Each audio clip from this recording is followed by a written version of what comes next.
దయచేసి ఈ విషయంలో నన్ను క్షమించండి. ఎందుకంటే కొద్ది రోజుల క్రితం నేను అభిమన్యుపూర్కు సంబంధించిన వీడియో చేశాను. ఏది అర్జునుల వారి కుమారుడైనటువంటి అభిమన్యుల వారు పద్మవ్యూహంలో చిక్కుకొని మరణించినటువంటి ప్రదేశాన్ని నేను మీకు చూపించాను. ఆ వీడియోలోనే పెట్టాల్సిన సమాచారము నేను ఈరోజు పెడుతున్నాను. ఎందుకంటే నాకు ఈరోజే ఈ సమాచారం తెలిసింది. నేను సూర్యకుండని అయితే చూపించానండి ఆ వీడియోలో. దానికి సంబంధించినటువంటి పూర్తి వివరాలు చెప్పలేదు. ఇదే ఆ సూర్యకుండ.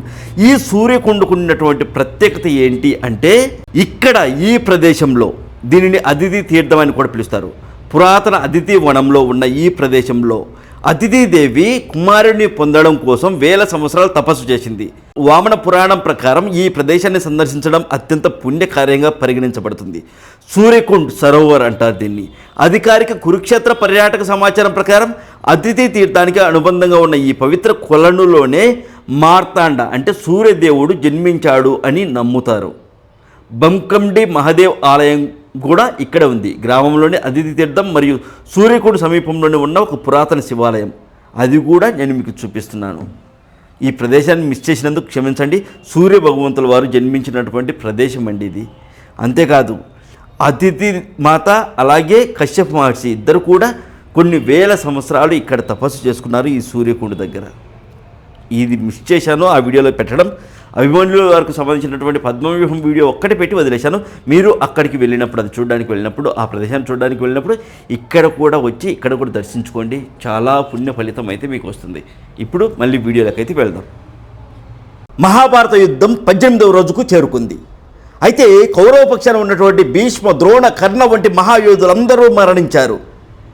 సేనాధిపతిగా ఉన్న శల్యుడు కూడా ధర్మరాజు చేతిలో హతుడయ్యాడు. శుకుని సహదేవుని చేతిలో మరణించాడు. కౌరవ సైన్యం దాదాపుగా తుడిచిపెట్టుకుపోయింది. తన వైపు ఎవ్వరూ మిగలలేదని, విజయ అవకాశాలు లేవని గ్రహించినటువంటి దుర్యోధనుడు తీవ్రమైన ఆవేదనకు, భయానికి లోనయ్యాడు. ఒంటరిగా యుద్ధభూమి నుండి పారిపోయి ప్రాణాలు కాపాడుకోవాలి అనుకుని నిశ్చయించుకున్నాడు. అక్కడి నుంచి వెంటనే దాక్కోవడానికి బయలుదేరాడు. వైశంపాయన సరోవరం అని పిలుస్తారండి. ఇప్పుడు మీరు చూస్తున్నదే ఆ సరోవరం. పూర్తి చెప్తాను. దుర్యోధనుడు తన గదను పట్టుకుని అడవిలోకి పారిపోయి, ఇదంతా అడవి, ఇక్కడ ఉన్నటువంటి వైశంపాయన సరోవరం, దీనినే ద్వైపాయన సరోవరం అని కూడా అంటారు. ఇక్కడికి చేరుకున్నాడు. ఇక్కడికి చేరుకుని దుర్యోధనుడికి జలస్తంభన విద్య రావడం వల్ల, అంటే నీటి అడుగున ఊపిరి పీల్చుకుంటూ ఎంతసేపైనా ఉండగలడు. అంటే ఒక మాటలో చెప్పాలంటే నీటిని మొత్తాన్ని స్తంభింపజేస్తారు, అంటే ఐస్ గడ్డలాగా మార్చగలడు. నీటి అడుగున ఒక మాయా గదిని నిర్మించుకొని అక్కడ దాక్కోగలడు. అతని ఉద్దేశం ఏంటి అంటే, ఆ రోజు గడిస్తే మరుసటి రోజు మళ్ళీ శక్తిని పుంజుకొని పాండవులను ఎదిరించవచ్చు అన్న ఒక ఆలోచనతో ఇక్కడున్న నీటిని స్తంభింపజేసి లోపలికి వెళ్ళాడు. ఆ తర్వాత ఏం జరిగింది అనేది చెప్పడానికి ముందు మన ఛానల్ ఆధ్వర్యంలో ఇంతకుముందు మన మహాభారత యుద్ధానికి సంబంధించిన వీడియోలు ఏమేమి పెట్టానో చెప్తాను. ఒక్క నిమిషంలో చెప్పేస్తాను, చక్కచక్కగా చెప్పేస్తాను. వినండి, చాలా మంచి వీడియోలు, అవి కూడా మీరు తెలుసుకుంటారు. మొదట మన ప్రవీణ్ తెలుగు ట్రావెలర్ ఛానల్లో నేను బర్బరికుల వారి వీడియో పెట్టాను. ఈ కురుక్షేత్రానికి సంబంధించిన, ఈ మహాభారత యుద్ధానికి సంబంధించినటువంటి సిరీస్ మొదలుపెట్టినప్పుడు వీడియో డిస్క్రిప్షన్లో లింక్ ఇస్తాను, చూడండి. బర్బరికుల వారి సమాధి మందిరం. బర్బరికులు అంటే ఎవరో కాదు, ఘటోత్కచుని కుమారుడు, భీమ మహారాజు యొక్క మనవడు.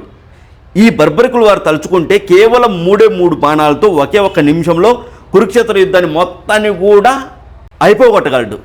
కానీ అలా చేయలేదు. కారణం ఏంటంటే, శ్రీకృష్ణ భగవంతుల వారు తన తలను అడుగుతారు, బర్బరికుడి తలను. అందుకనేసి తలను కోసి శ్రీకృష్ణ భగవంతుల వారికి ఇచ్చేస్తారండి. ఆ వీడియో పెట్టాను. ఆ తలను కోసింది ఈ ప్రదేశంలో, మీరు చూస్తున్నారు కదా ఈ ప్రదేశం. దీనికి సంబంధించిన పూర్తి వీడియో నేను డిస్క్రిప్షన్లో ఇస్తాను, చూడండి. అయితే అభిమన్యులు రెండవ వీడియోగా అభిమన్యుల వారు ప్రాణాలు వదిలినటువంటి ప్లేస్ ఆల్రెడీ చెప్పాను. ఏది పద్మవ్యూహం రచించింది ఈ ప్రదేశంలోనే. అభిమన్యుల వారిని ఎలా చంపారు, ఏ విధంగా దొంగ దెబ్బతీశారు, ఈ ప్రదేశంలో ఏమున్నాయి, ఎలా ఉంది, అన్నీ కూడా నేను క్లియర్గా చూపించాను. వెళ్ళి చూడండి, డిస్క్రిప్షన్లో లింక్ ఇచ్చాను. ఇక మూడో వీడియో కర్ణుడు కవచకుండలాలు దానం చేసినటువంటి ప్రదేశం. 4వ వీడియోగా కర్ణుడి బంగారం ఉన్న పురాతన బావి, ఇప్పటికీ ఉంది ఆ బావి. ఆ బావిలోని కర్ణుడు, ఆ బావి చుట్టూ ఆ కోటలో, కర్ణుడి కోట అంటారు, ఆ కోటలో కర్ణుడు అక్కడికి వచ్చిన వాళ్ళందరికీ దాన ధర్మాలు చేసేవాళ్ళు. ప్రతిరోజు ఉదయం లేవగానే స్నానం ఆచరించి ఆయన ఆ రోజు బరువు ఎంత ఉంటే అంత బంగారం అయితే దానం ఇచ్చేవాళ్ళు. ఆ బంగారు, కొంత బంగారు మిగిలిపోయింది కదా 18 రోజుల యుద్ధం తర్వాత, ఆ బంగారం అంతా కూడా ఒక బావిలో దాచిపెట్టారని ముందే యుద్ధానికి వెళ్ళడానికి ముందు చెప్తారా. ఆ బావిని కూడా నేను మీకు చూపించాను, కింద డిస్క్రిప్షన్లో లింక్ ఇస్తాను, చూడండి. ఇక దుశ్శాసనుడి రక్తము తన ద్రౌపదీదేవి తన కురులకు పూసుకుంటుంది కదా, తలకు వెంట్రుకలకు. ఆ ప్రదేశం కూడా ఉంది, ఆ బావి కూడా ఉందండి, ఆ కడుక్కున్న బావి అదంతా కూడా. ఆ వీడియో కూడా పెట్టాను చూడండి. ఇక భీష్ముడికి సంబంధించినటువంటి వీడియో పెట్టాను. భీష్మ పితామహుడిని బాణాలతో ఎవరు అర్జునుల వారు బాణాలతో కొట్టడము, ఆ అంపశయ్య పైనే భీష్ముల వారు ఉండడము, మొత్తం కూడా అర్జునుల వారు బాణంతో భూమిలో కొట్టి నీరు తీస్తే ఆ నీరు భీష్మ పితామహుల వారు తాగడం, అదే వీడియో చేశాను. రియల్ ప్లేస్లేనండి, ప్రతిదీ రియల్ ప్లేసులే, అన్నీ చూపిస్తున్నాను, జాగ్రత్తగా చూడండి. వీడియో లింక్ కింద డిస్క్రిప్షన్లో ఇచ్చాను.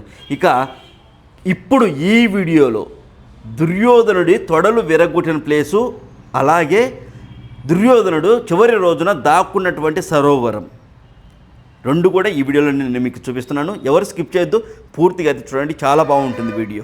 సరేనా? కష్టపడి చేసినటువంటి వీడియో. నా పైన మీకు మంచి అభిప్రాయం ఉంది అని నేను అనుకుంటున్నాను. అలాగే ఈ వీడియో చూస్తున్న ప్రతి ఒక్కరికి కూడా పేరు పేరున హృదయపూర్వక కృతజ్ఞతలు తెలుపుకుంటున్నాను. మీ అందరికీ కూడా పాదాభివందనాలండి. మీ సపోర్ట్ వల్లే నేను వీడియోలు చేయగలుగుతున్నాను.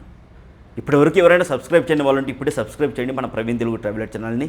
అలాగే ఒక 36 సెకండ్ల ఒక వీడియో వచ్చింది, క్లిప్పు చూడండి. కుదిరితే ఒకవేళ మీకు నాపైన నమ్మకం ఉంటే నమోదు చేసుకోండి.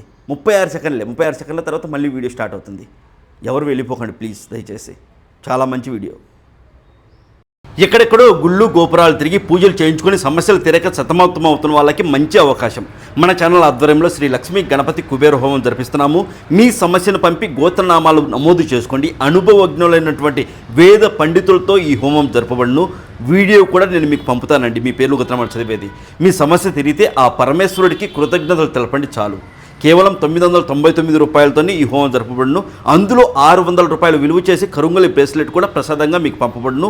మీరు కాల్ చేయవలసిన నెంబర్ 7981961643. ఈ నెంబర్ కాల్ చేయండి. కాణిపాకంలో జరుగుతుంది. కేవలం ఒక్కరోజే అవకాశం ఉందండి. ఓం నమ శివాయ. శ్రీమాత మహాందరికి నమస్కారం అండి. ప్రస్తుతం నేను హర్యానా రాష్ట్రంలో ఉన్నటువంటి కురుక్షేత్రాలో ఉన్నాను. కురుక్షేత్రంలో కూడా ఈ ప్రదేశంకు ఒక ప్రత్యేకత ఉందండి. ఈ ప్రదేశం పేరు సూర్యకుండ అని పిలుస్తారు. అయితే 18వ రోజు కురుక్షేత్ర యుద్ధం జరుగుతున్నప్పుడు 18వ రోజు భయపడి దుర్యోధనుల వారు ఒక సరస్సును ఎంచుకొని ఆ సరస్సు లోపలికి వెళ్ళిపోతారు. కనబడరు, అసలు పాండవులకు అసలు ఎంత వెతికినా కనబడరు. తనకున్నటువంటి మాయాశక్తి వల్ల ఏంటంటే దుర్యోధనుల వారికి ఒక మాయాశక్తి ఉంటుంది. నీటి లోపలికి వెళ్ళిపోయి ఎన్ని రోజులైనా ఉండగలరు. అంతేకాదు ఆ నీటిని గడ్డ కట్టించి మరెవరూ ఆ నీటిలోనికి రాకుండా ఉండగలరు. అంత గొప్ప శక్తి ఉంది. అయితే దుర్యోధనుడు చకచక బయలుదేరి అటు ఇటు చూసుకొని ఎవరికి కనబడకుండా వచ్చి తాను ఒక సరస్సులో అయితే దిగి దాక్కుంటారు కదా, ఒక నది సంథింగ్ మడుగులో. ఆ మడుగు ఇదే. దీన్నే సూర్యకుండ్ అనేది పిలుస్తారండి. కొంతమంది బ్రహ్మసరోవర్లో అంటారు, కానీ ఇక్కడ స్థానికులు చెప్పేదాని ప్రకారం ఈ సూర్యకుండులోనే ఈ మడుగులోనే దుర్యోధనుడు దాక్కున్నాడని చెప్తారు. ఇదిగో ఈ ప్రదేశాన్ని, ఇక్కడే నీరంతా గడ్డ కట్టించి లోపలికి వెళ్ళారు. తర్వాత కృష్ణ భగవంతుల వారు, అర్జునుల వారు, అలాగే ఎవరు ధర్మరాజు, వీళ్ళంతా కూడా రెచ్చగొడితే అప్పుడు దుర్యోధనుడు బయటికి అయితే వస్తారు ఇక్కడి నుంచి. ఇదిగో ఇదే ఆ సూర్యకుండ అనేది పిలుస్తారు. ఈ ప్రదేశంలోనే భీముల వారికి దుర్యోధనుల వారికి గదాయుద్ధం జరిగినటువంటి ప్రదేశం ఇదే. భీముల వారికి దుర్యోధనుల వారికి గదాయుద్ధం జరిగిన ప్రదేశం ఇదే. ఇక్కడ మొత్తం క్లియర్గా చూద్దాం, మనం ప్రతిదీ కూడా తెలుసుకుందాం. దీనినే సన్నిహిత్ సరోవర్ అని కూడా పిలుస్తారు. ఇక్కడ 7 నదుల నీరు అయితే కలుస్తుంది. అందుకే ఈ ప్రదేశంలోనే దుర్యోధనుడు దాక్కున్నాడని చెప్తారు. అంతే, చాలా లోతు ఉంటుందండి. కేవలం ఒక 3 అడుగులు లోపలికి వెళ్ళిపోతే అక్కడ మొత్తం కూడా ఏర్పాటు చేశారు చూడండి. దాన్ని దాటి వెళ్ళిపోయారంటే 50 అడుగులు 100 అడుగులు లోపలికి వెళ్ళిపోతారు. దీని లోతు ఎంత ఉందో ఎవరికి తెలియదు అని చెప్తారు. అంత ఎందుకంటే భీముల వారు పాండవులతో సహా కూడా ఈ సరోవర్లోకి వెళ్ళాలి అంటే భయపడ్డారు. ఎందుకంటే ఇదంతా కూడా నీరంతా స్తంభించిపోయి ఉంది. లోపలికి వెళ్తే మళ్ళీ తిరిగి వస్తామా లేదా అనే ఒక భయం ఏర్పడింది. అందుకే రెచ్చగొట్టి దుర్యోధనుడిని బయటికి పిలిచారు. అర్థమైందా మీకు? అంటే ఈ సరోవరు ఎంత లోతు ఉంటుందో మీరు ఊహించండి. దీనిని ద్వైపాయన సరోవర్ అని కూడా పిలుస్తారండి. పూర్వం ద్వైపాయన సరోవర్ అనేది పిలిచేవాళ్ళు. ఇప్పుడు దీన్ని సన్నిహిత సరోవర్ అంటున్నారు, సూర్యకుండ్ అంటున్నారు. వివిధ పేర్లతో అయితే ఇక్కడ పిలుస్తున్నారండి. ఇక్కడ సూర్యనారాయణ స్వామి ఆలయం ఉంది, లక్ష్మీనారాయణ స్వామి ఆలయం ఉంది, అలాగే ధ్రువ నక్షత్రానికి సంబంధించిన ఆలయం కూడా ఈ ప్రదేశంలోనే ఉంది. ఓకేనా? ఈ సరోవరం చుట్టే భీమ దుర్యోధన యుద్ధం కూడా జరిగింది. గదాయుద్ధం జరిగినటువంటి ప్రదేశం ఇదే. మరి ఆ రోజు ఏం జరిగిందో మీకు తెలియాలి కదా, చెప్తాను, క్లారిటీగా వినండి, సరేనా? అయితే దుర్యోధనుడు ఈ ప్రదేశానికి వచ్చి దాక్కున్నారు. ఆ తర్వాత పాండవులు మరియు శ్రీకృష్ణ భగవంతుల వారు ఇద్దరు కూడా దుర్యోధనుడి కోసం యుద్ధభూమి అంతా వెతికారండి. మొత్తం ఇక్కడ యుద్ధాలు జరిగాయి కదా, ఇదే అభిమన్యుపూర్ కావచ్చు, ఈ ప్రదేశాలన్నీ కూడా వెతికారు. మొత్తం మీర్జాపూర్ ఇట్లా చుట్టూండే పల్లెలు అట్లా ఎక్కడ కనిపించకపోవడంతో ఆందోళన చెందారు. ఆ సమయంలో అక్కడ ఉన్న కొందరు వేటగాళ్ళు దుర్యోధనుడు గాయపడి ఆ సరోవరంలోకి వెళ్ళడం చూశామని ధర్మరాజుల వారికి చెప్పారు. బాగా వినండి. వెంటనే పాండవులు శ్రీకృష్ణ భగవంతుల వారు ఆ సరోవరం వద్దకు చేరుకున్నారు. ఇదిగో ఈ సరోవరం వద్దకే చేరుకున్నారు. ధర్మరాజుల వారు దుర్యోధనుణ్ణి బయటకు రమ్మని సవాల్ చేశాడు. అంటే చాలా భీముల వారు నేను వెళ్ళిపోతాను లోపలికి అంటున్నారు. కానీ శ్రీకృష్ణ భగవంతుల వారు వెళ్ళనివ్వలేదు. వద్దు, అందులో జలస్తంభన విద్యలో దుర్యోధనుడు చాలా అంటే చాలా గట్టి పోటీని ఇవ్వగలడు, మీరు అంత పోటీ ఇవ్వలేరు కాబట్టి వద్దు అంటే శ్రీకృష్ణ భగవంతుల వారికి ఎక్కడ ఆపాలో తెలుసు, ఎక్కడ వదలాలో తెలుసు. నిజంగా కృష్ణ భగవంతుల వారి గురించి మాట్లాడుకుంటేనే ఎలా ఉంటుందంటే ఒక ఉత్తేజం వస్తుందండి. గ్రేట్ అసలు. అయితే ఇట్లా చెప్తారు ఎవరు? ధర్మరాజుల వారు. దుర్యోధన, కౌరవ వంశాన్ని నాశనం చేసి ఇప్పుడు నీటి అడుగున దాక్కోవడం నీకు తగునా? క్షత్రియ ధర్మాన్ని విడనాడి ఇలా భయపడడం పిరికితనం. బయటికి వచ్చి మాతో యుద్ధం చేయి అని అయితే చెప్తారు. అయితే దుర్యోధనుడు లోపలి నుండి సమాధానం ఇస్తూ తాను అలసిపోయానని, రాజ్యం మీకే ఇచ్చేస్తానని, తనను వదిలేయమని కోరాడతాడు.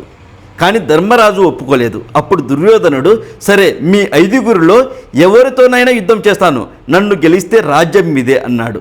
దానికి ధర్మరాజుల వారు ఒక అడుగు ముందుకేసి, నీకు నచ్చిన ఆయుధంతో మా 5గురిలో ఎవరితోనైనా యుద్ధం చెయ్యి, ఆ ఒక్కరిని నువ్వు ఓడిస్తే చాలు, మొత్తం యుద్ధం నువ్వు గెలిచినట్టే అని భావించి నీకు రాజ్యం ఇచ్చేస్తాను అని మాట ఇచ్చారు. ఇది విని శ్రీకృష్ణ భగవంతుల వారు నివ్వెరపోయారండి. ధర్మరాజా, దుర్యోధనుడు గదాయుద్ధంలో ఆరితేరినవాడు. భీముడు తప్ప మిగిలిన 4 అతని గద ముందు నిలవలేరు. నువ్వు మళ్ళీ ప్రమాదకరమైన జూదం ఆడావు అని హెచ్చరించారు కూడా. అదృష్టవశాత్తు దుర్యోధనుడు తన పాత శత్రువైన భీముడిని యుద్ధానికి ఆహ్వానించాడు. అదే ఈయన వేరే ఇంకెవరినైనా ఆహ్వానించి ఉంటే అది వేరేలా ఉండేదో అనిపిస్తుంది అప్పుడప్పుడు. అయితే కురుక్షేత్ర యుద్ధంలో ఇదే ఆఖరి యుద్ధం అండి. బలరాముల వారు కూడా తన శిష్యులైన భీమ దుర్యోధనుల యుద్ధాన్ని చూడడానికి అక్కడికి వచ్చాడు. ఇద్దరు సమాన బలవంతులు. గదాయుద్ధంలో ఇద్దరికి మంచి పట్టు కూడా ఉంది. గంటల తరబడి యుద్ధం సాగింది. దుర్యోధనుడు భీముడి కన్నా సాంకేతికంగా మెరుగైన యుద్ధం చేస్తున్నాడు. భీముడు అలసిపోవడం ప్రారంభించారు. దుర్యోధనుడి శరీరం గాంధారి చూపు వల్ల వజ్ర సమానంగా మారింది. అక్కడ కేవలం మొలకట్టు భాగం తప్ప మిగిలినదంతా వజ్రంలా ఉంటుంది. దీనివల్ల భీముడు ఎక్కడ కొట్టిన దుర్యోధనుడికి ఏమి కావడం లేదు. ఒక పెద్ద ఉక్కు స్తంభాన్ని కొట్టినట్టే. అయితే దుర్యోధనుడిని గెలవడం సాధ్యం కాదని గ్రహించిన శ్రీకృష్ణ భగవంతుల వారు భీముడికి తన తొడను తట్టి సైగ చేశాడు. అలా తొడను సరిచి సైగ చేశాడు, ఇక్కడ గొట్టు అని. అయితే ద్రౌపది వస్త్రాభరణం జరిగినప్పుడు దుర్యోధన, నీ తొడలు విరగొట్టి చంపుతాను అని భీముల వారు ప్రతిజ్ఞ చేశారు. గదాయుద్ధం నియమాల ప్రకారం నాభి అంటే నడుము కింద కొట్టకూడదు. కానీ దుర్యోధనుడిని చంపాలంటే అది ఒక్కటే మార్గం. శ్రీకృష్ణ భగవంతుల వారి సంజ్ఞను అంటే అలా ఇట్లా తొడ భాగం చూపించారు కదా, దాన్ని చూసినటువంటి భీముల వారు ఒకేసారి గాల్లోకి ఎగిరి తన గదతో దుర్యోధనుడి తొడల మీద బలంగా కొట్టాడు.